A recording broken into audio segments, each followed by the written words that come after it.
I have given up on technology, y'all. We're going to go back to doing church with nothing. Somebody say amen. Amen. Some of those were too invigorated. Some of the volunteers are probably like, finally. All right, so we are in a series right now titled Stop Going to Church. And as we talked last week, we remember and we discovered that the importance of it is that we've actually allowed, some of us have allowed, the church to be the substitute for our relationship with God. We've allowed it to fill in the gap there when really that's a position that should be reserved for our relationship with Him. Too often the church here in America has become just a building or a name, right, of an organization. Or the church becomes the one place you go and hang out, you know what I'm talking about, once a week. Or it's the place where you go hang out with your friends once a week. Or it's the place where you go drop your kids off in the daycare. It's the place where you drop your teenagers off, right? It's not necessarily what it should be all the time. And if we're being honest, and I think we should, we've allowed the attendance to church to somehow substitute being the church. We've allowed attendance to substitute what it means to be a follower of Jesus. And last week we talked about that. We talked about the dangers of being a lukewarm Christian. None of us want to be lukewarm fish. So we don't want to do that. We want to make sure that we separate those things and we don't get caught into the culture of, hey, just church attendance is all that matters. So I made the argument last week that we need to stop going to church and start having a real relationship with Jesus. Because for too long we've allowed the church to be the thing, to be the only relationship we have with God, and that is a problem. Now, let me tell you up front, this week's going to be harder. I just want to tell you that up front. I want to go ahead and get your minds right, get your heart right, get your spirit right, because this topic this week is going to be harder than the topic we talked about last week. I can stand up here, and those of you that follow Jesus, and follow God, when I say you need to have a better relationship with God, you sit around and you go, yeah, of course, man, I'm there. Yeah, absolutely. I want to have a better relationship with God. None of us really push back against that hard. But today's topic you will probably push back on just a little bit. Today's topic will probably make you a little uncomfortable. You're welcome up front. That's free of charge. It's part of church, right? That's what we do. But in truth, Jesus, when He starts talking about some of these things, they make us uncomfortable. They make us uncomfortable because they challenge our humanity at times, the things that we are naturally born with and the things about ourselves that we don't always like. Sometimes when Jesus is speaking in the Bible, it feels like He's poking around in the deepest, darkest places of your heart and you just kind of want Him out of there, right? And we have the opportunity here in this space where we can interact with that, or we can push it away and just be a cultural Christian and say, no, I like the music, I like the coffee, I like my friends, I don't want to go there, Jesus, thank you. No, thank you. So today's topic is going to be more difficult, but it is going to be equally as important. It's going to be equally as important. So, I have a confession to make, and I hope you don't judge me for this. But I do. I have a confession to make. This is not something I like about myself, and maybe you'll relate. But there are some people, keep your eyes up here, there are some people that I just don't like. Can I say that as the pastor? There are just some people, you don't amen that. Glad you're here this morning. So, there's just some people.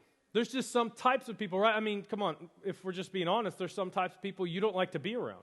That if you had the opportunity, you would avoid them at all costs. In fact, I said that and a name came into your mind, didn't it? You have a person that you sit around and go, man, I would never hang out with Ralph ever again.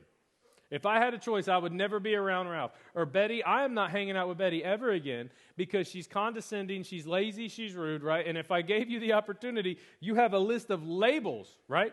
That you would put on and say, these are the people that I don't want to be around. These are the people that I do want to be around, right? And I mean, I got some of those labels. And again, we're family. We can all be honest with ourselves for just a second and recognize some of our shortcomings. But one of the labels we don't like, is a lazy person. And all of us sit around and go, yeah, I don't want to be around a lazy person. I want to help them or be around them, right? Condescending. I mean, how many of you guys, don't raise your hand or look around, have experienced someone who's condescending before? right? It's frustrating. It's so difficult to work with that individual at times. Then there's just those people that are just hard to work with. They're not good team players. So you could just, if you would just separate them out of your life. You're not interested in those people at all. And selfish people, right? I mean, selfish people are sometimes the hardest people to deal with. And you sit around and you go, how could you be so selfish? You only ever think about yourself, right? And then there's some others. Some of us won't be around any Democrats. Some of us won't be around any Republicans. Like you hear it and you're like, oh my gosh, a Republican? Or you're like, ew, a Democrat, right? Or here's one that'll ruffle your feathers, and I'm trying to get everybody, so this is an all skate, everybody gets to be offended, is you sit around and you go, I don't want to be around those gay people. Or you go, I don't want to be around those straight people. I don't want to be around the Republicans. No, I don't want to be around the Democrats. No, I don't want to be around the pro-life people. I don't want to be around the pro-choice people. I don't want to be around the people that believe this or the people that act this way or the people that say these things. And again, you have a label that you would put in your do not hang out with category, right? Or you do not spend time with, I do not care for, I will not be around, I will not love category. So I just want to make sure, did everybody get a piece of that? Everybody's offended now? We're all on even playing ground? Good. And these are some people that again, maybe yours didn't make the list. But I bet if I gave you a notepad, you could come up with a few. I bet if I gave you a notepad, you got some, right? You got some labels that you'd be tossing around. And you got some things that you wouldn't be too hard on. You'd be okay throwing that around. But again, this is not a new thing. This is just a world thing. This is a human thing. People have not gotten along with each other for thousands of years. Since the first humans existed, Cain killed Abel. All right? So we have not been getting along forever. It hasn't changed. And so when we sit back and go, oh, it's awful. It is awful. It's never been this bad. Really? Because World War II was pretty bad. Like we were at a world war. And they were killing the Jews in the millions. So I don't want to get in this place where it's like apocalyptic viewpoint. But I think we would all agree, especially with the campaign trail starting, yippee, that we're going to experience and hear all these things again, right? We're going to have these things in front of us. And let's be honest, the media doesn't make money if you like each other. They only make money if you get angry and say mean things on Twitter, okay? So let's not get those things turned in and think that it's new. It's not new. This is human nature. This is the way it is. This is just something inside of people. There's going to be people groups that we don't like. There's going to be attitudes and viewpoints and characteristics of individuals that we are going to write off and say we don't like. That is a human thing. It's been happening since the beginning of time. And believe it or not, it happened in Jesus' life too. It was something he experienced and something he actually spoke directly into. Because he knew that this would be a problem, this was a problem that plagued his current world, and that it would be a problem to plague his future church.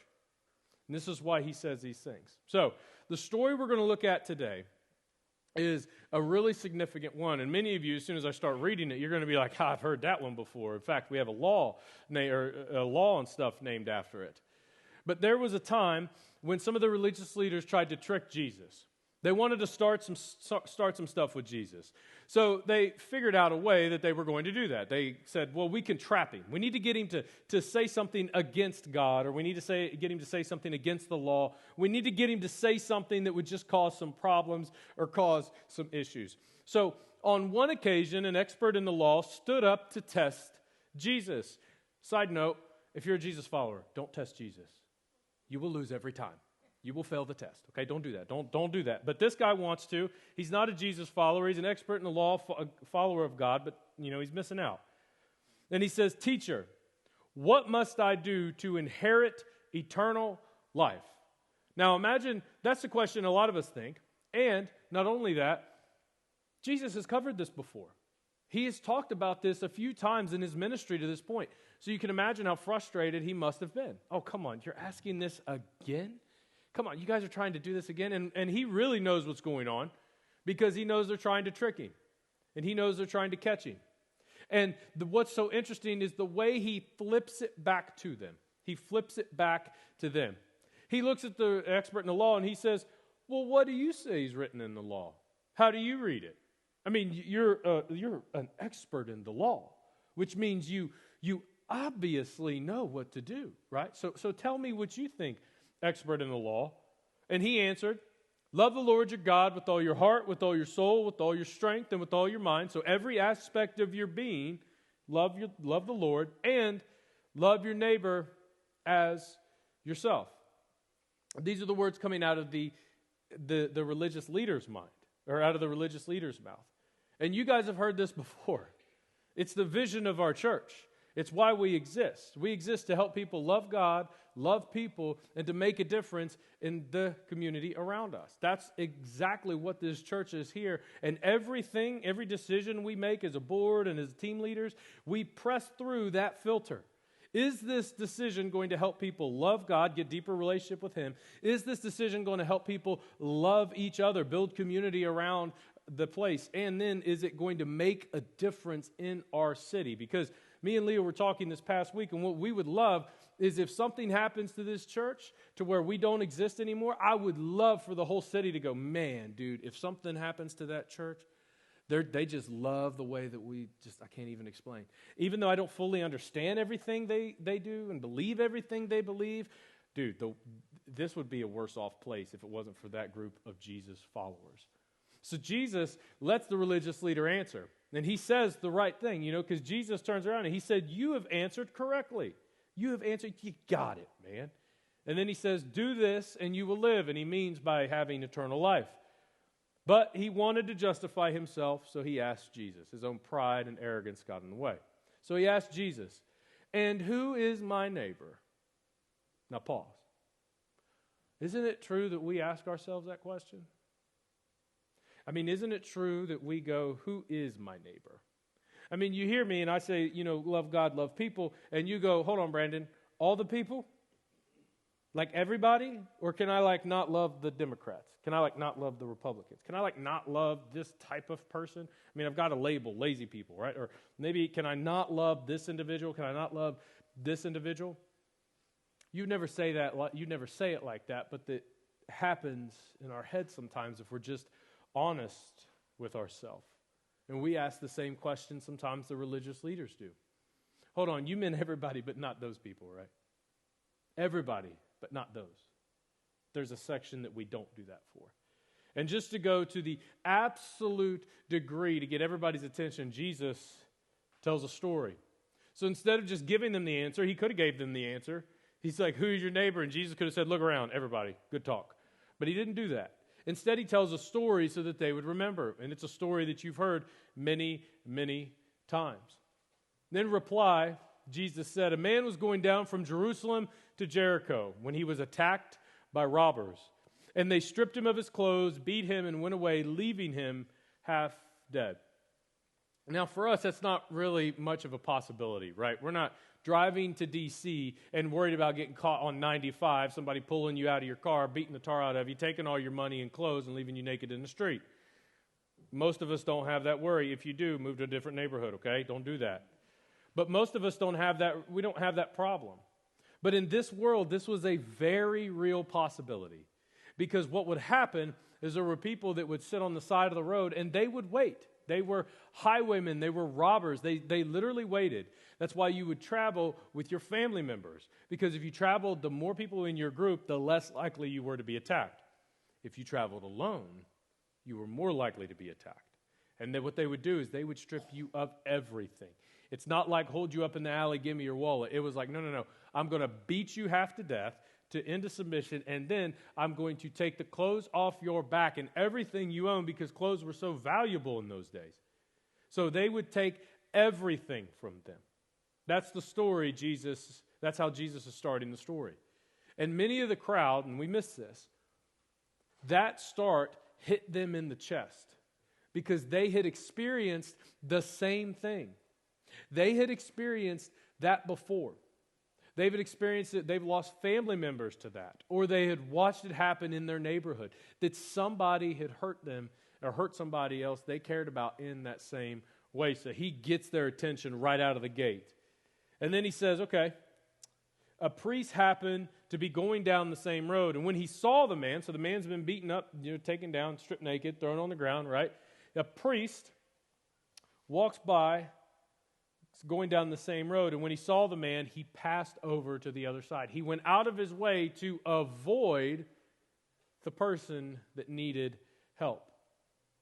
So too, a Levite, when he came to the place and saw him, passed by on the other side. The Levite was the people that were expected to be the temple representation out into the community. They were representatives of the temple in the community. So the idea that a Levite wouldn't stop was beyond what they could understand. And all the people sitting in the crowd knows, like, oh man, those people are in trouble. Because they've heard Jesus teach enough, and they understand. They're like, oh, Jesus is going to be real mad at those people. He's about to show them something. That's probably where their mind is going. Is where Jesus is going to correct the religious leaders. But instead of just simply correcting the religious leaders, he fires off at everybody. And he gets their attention again. He said, but a Samaritan, as he traveled, came where the man was, and when he saw him, he took pity on him. Now, we breeze over this because we don't understand the cultural context of the situation at times. The situation we're dealing with is hundreds of years of hate and discontent towards these two people groups, okay? Towards each other. You have the Israelites, the Jews, and the Samaritans. They hated each other. They couldn't stand each other. And they didn't like each other for numerous reasons, but it all started when the kingdom of Israel was split into two after King Solomon. And what happened was it was divided into the northern and the southern kingdom. The northern kingdom had two tribes, and they changed their capital because they became their own nation. The southern kingdom had 10 tribes, and they kept the nation's capital as Jerusalem. The temple was in Jerusalem. Both people worshiped God. Both people worshiped Yahweh. Both of them followed the law. Except in the law, there's a requirement to go to the temple. Now the temple was in another country. Now the temple could get you killed when you try to go to it. Now we've got a problem. So the northern kingdom became kind of a sect off of this. And so what they did is they said, no, you don't have to go to the temple anymore. And they said, you can actually just do it here. We'll build one here. We'll do it here in the capital, Samaria. Not a big deal. We're not going to worry about any of this stuff anymore. Well, that caused division between the two. Caused division and problems between the two groups of people. Not only that, but the northern kingdom began to intermix racially with people. They didn't separate their Jewishness from the culture the way that they thought they were supposed to do. So what happened was they would actually have kids with their oppressors, the Assyrians, the Babylonians, eventually the Romans, and so on and so forth. So now that created even more separation between the two, to where you get these two groups of people and then both kingdoms end up getting completely conquered and completely owned by the same country and the same group of individuals. However, the tension stayed. The views on religion stayed. All of the division actually stayed, and it was a tremendous, tremendous problem. And it created a massive divide between the Samaritans and the Jews. So even though the old and the northern and southern kingdom had passed away, it didn't change the division that stood between the two. And Jesus is speaking directly into that tension. Directly into that frustration, directly into that anger and division. He wants to make sure he's got everybody's attention. So, back to Jesus. He knows the reality of this world, and he's not afraid to shake things up. He says this, he went to him to bandage his wound, pouring on oil and wine. So the Samaritan goes out of his way to the man, the Jewish guy, who's been beaten and broken and stolen from. The Samaritan goes out of his way to care for him. Not only that, he is pouring on oil and wine for the individual. Wine because he needed to hydrate himself. Remember, water was dangerous to drink in those days, so don't think, somebody gets beat, hand him a beer. Don't do that. It's not going to help. Unless the Miller Lite, that's practically like water. I'm kidding, I don't drink. I'm going to get emails now. It's just a joke. It's like water. But anyway, it's the same thing. But anyway, so Jesus says, no, the Samaritan goes and he's giving valuable things to this individual. He's using his own resources to care for this individual. Then, listen, he doesn't stop there. He put the man on his own donkey and brought him to an inn and took care of him. So here's this Samaritan that's supposed to be the bad guy. He's supposed to be the villain of the story. And here is Jesus making everybody mad by making the Samaritan the hero of the story. And Jesus is just probably looking, and I imagine he's smiling at the crowd as the crowd's looking around like he's not really making the Samaritan the good guy. He can't do that. That's not right. That's not possible. He continues, he just keeps them coming. He said, then the next day he took out 2 denarii and gave them to the innkeeper. Look after him, the Samaritan said. And when I return, I will reimburse you for any extra expense you have. He went above and beyond what was expected to restore this individual and care for this man. Care for this man that was nothing like him. To care for this individual who probably hated him. To care for this individual who culture said doesn't have any value. And the Samaritan goes out of his way to provide care and love for this individual, and everybody in the audience is uncomfortable with it. And they're all like, oh, well, no. And then Jesus asks the question, as he lands the plane and kind of finishes his point, he asks the question, which of these 3 do you think was a neighbor to the man who fell into the hands of the robbers? And everybody standing in the circle does this. I mean, we all know the right answer. And they're all sitting there going, okay, well, the right answer is this Samaritan. But it's not the one we want. It should be the priests. It should be the Levites. That should be the right answer. But here we are, it's a different answer. It's a totally different thing. And it causes all sorts of struggles and all sorts of cultural issues and cultural problems. Everybody knew the answer. And if we're being honest, we know the answer sometimes, right? Like sometimes we know the right thing to do. We just do the opposite. Sometimes Jesus asks us the question, what's the right thing to do? And we go, I know it. But we sit around like the people in the audience sometimes and just go, I don't know, Jesus. What is the right answer? Right? We sit back and we go, no. And we get so uncomfortable with this reality. And he says, the expert in the law replied, finally pulled it out of him. And I imagine he says it through gritted teeth. He says, the one who had mercy on him. Couldn't even say his name. Couldn't even say who he was in the people group that he was from. The one who had mercy on him. And Jesus says, you're right. Go and do likewise. Go and do likewise. Now, the point of this, and Jesus' point, is to love those who are nothing like you. Love those who are nothing like you. In fact, Jesus would go on to demonstrate this.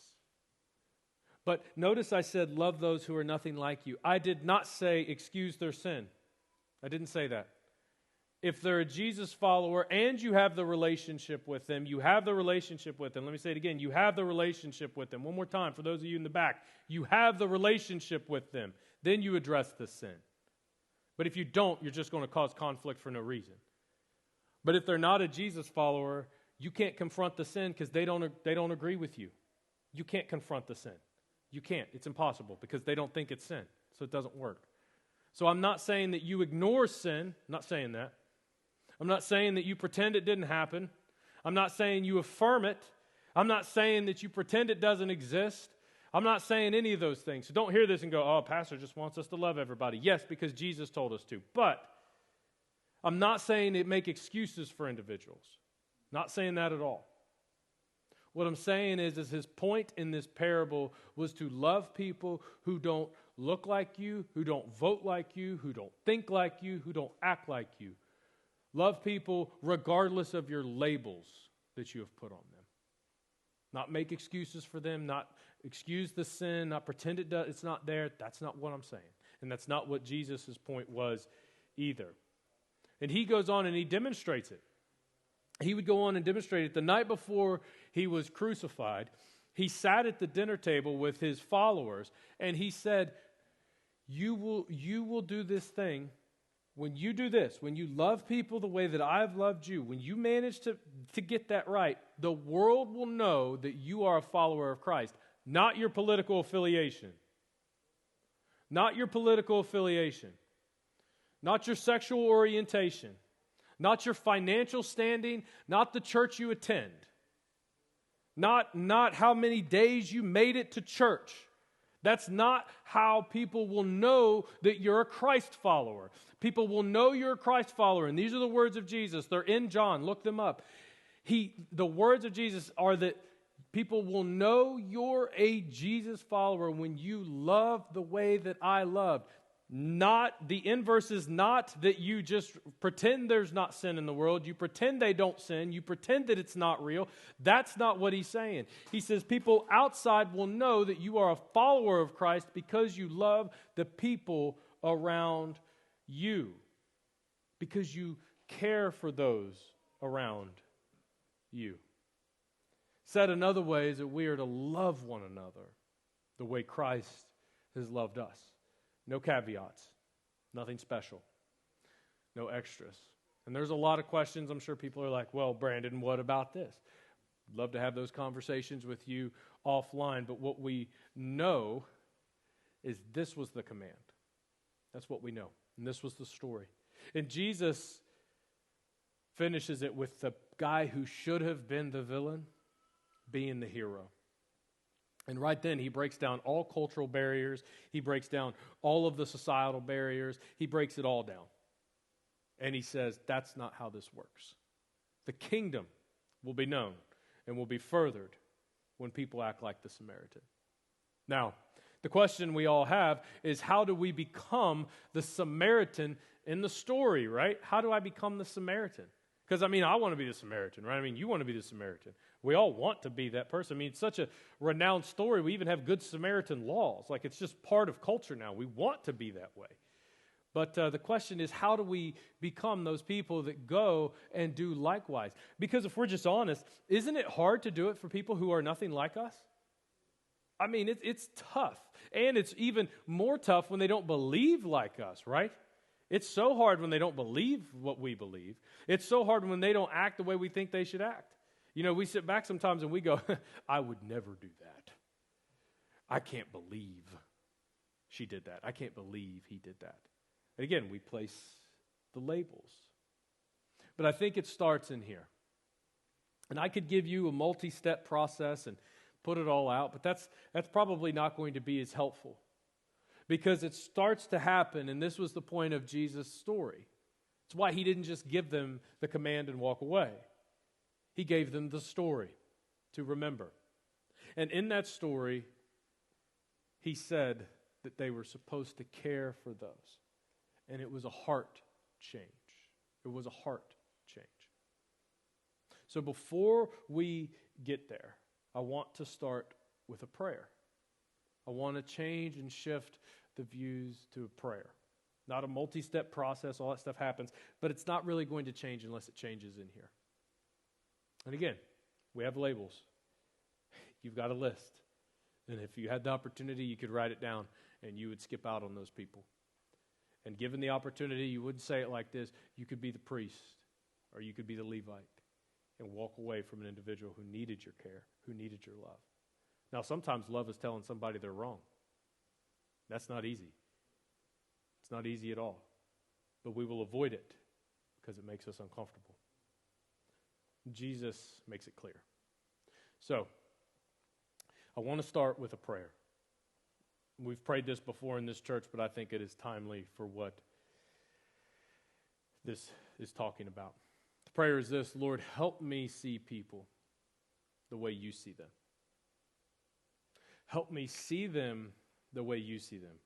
Lord, don't let me see Democrat. Don't let me see Republican.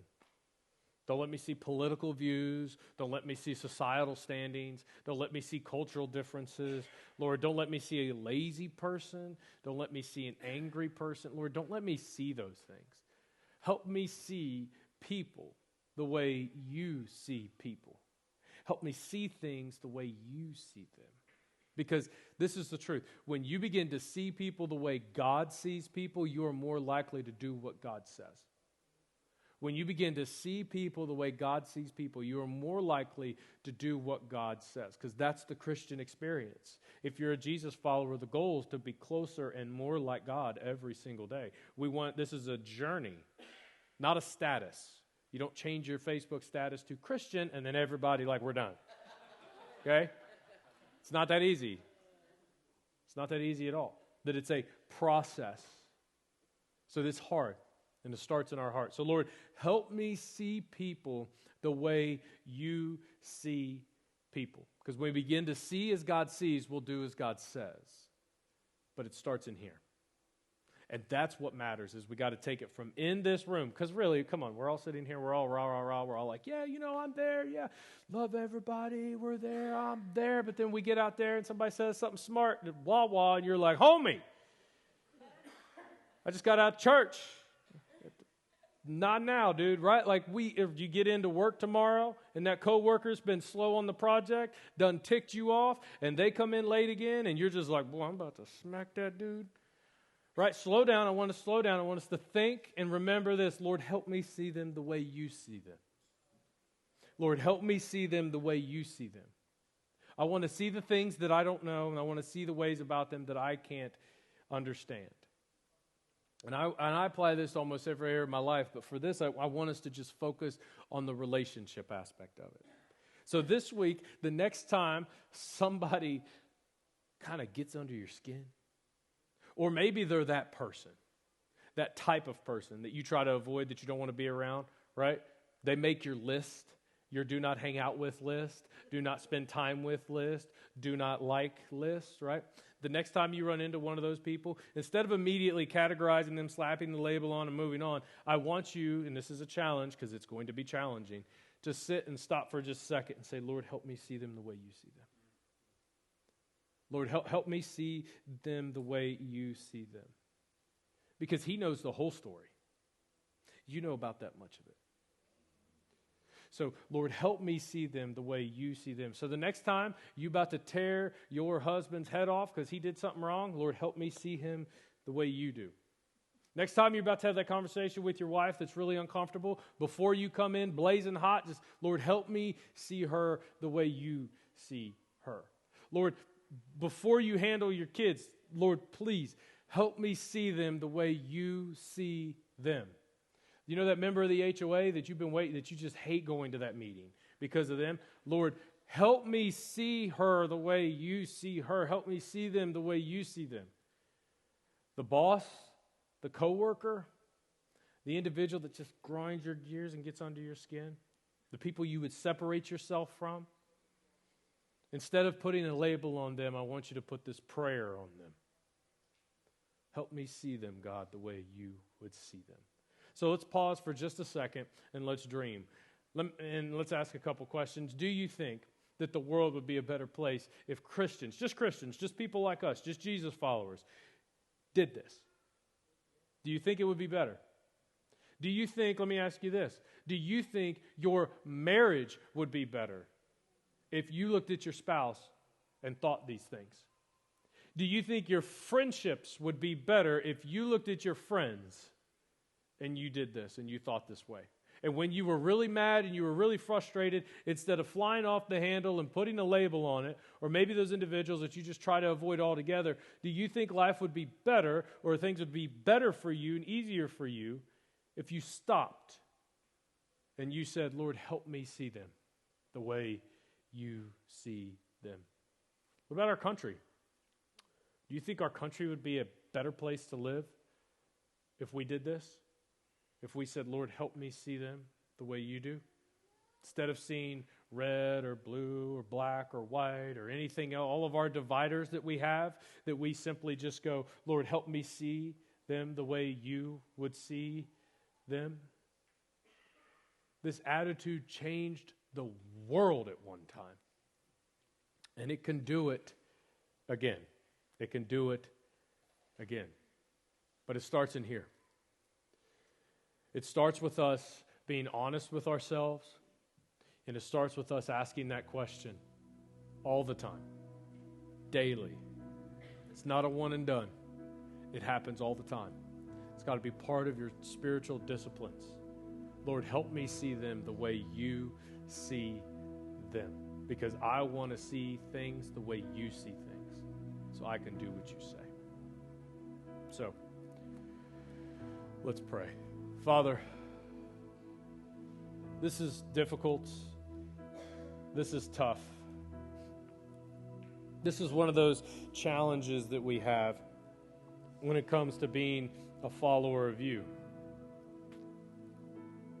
It's because you put us all on level playing fields. It's real easy for us to come up with our list or our labels and say that a person is, and then we fill in the blank with whatever, and then we categorize them as people we don't love, people we don't care about. But Lord, this parable speaks so true to our heart that if we're not careful, we'll be just like the priest and the Levite, and we won't be like the Samaritan.